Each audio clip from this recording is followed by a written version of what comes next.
A few hundred years ago, the average person who could neither read nor write knew about the world only from direct personal experience.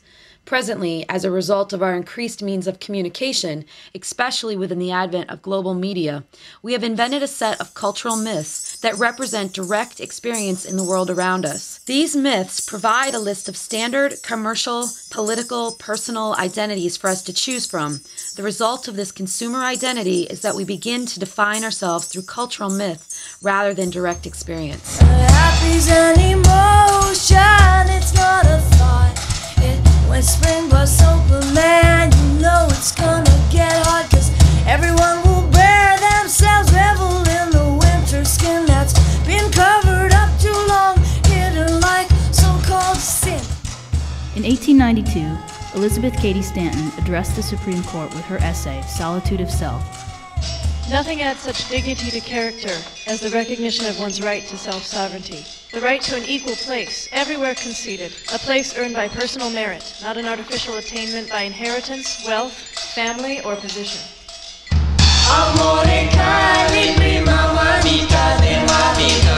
Amore cari prima marita de ma vida. Amore cari prima marita de ma vida. Amore cari prima marita de ma. Boy tongue is sexy and you know it. And girl lips on girl hips fits perfect and we show it out.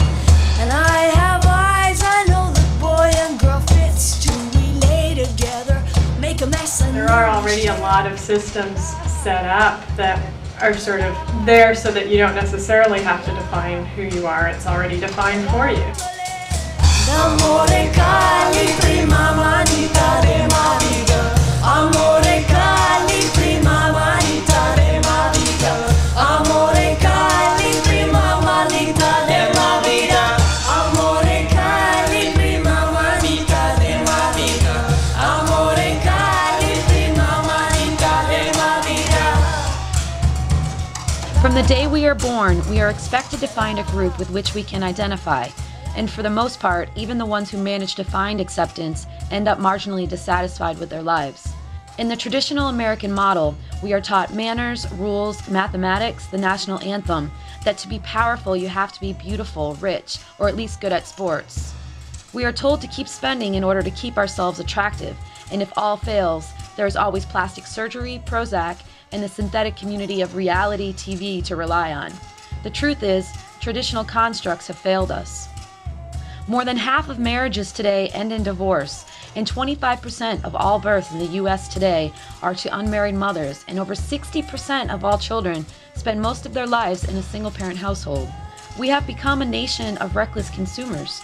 According to a recent article in USA Today, annual bankruptcy filings now more than double the number which occurred during the entire decade of the Great Depression. 28 million Americans depend on antidepressants, yet the common American TV show, magazine, and commercial keeps brainwashing and seducing people into believing that happiness is consumer-based and is the natural outcome of the proper but purchased image. In a 65-year lifespan, the average American spends 9 years watching television, an industry which is dictated by our government and makes trillions a year.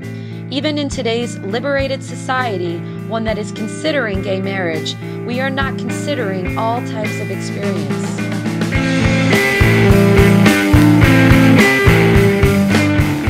Artistic expression continues as a struggle and a response to this failing society. For art to exist in America, it must find a new way of articulating these problems and must envision a new way of living. The women in this film are creating a lifestyle and thought process that is authentic to their experience. Their expression is visionary by the very nature of its defiance.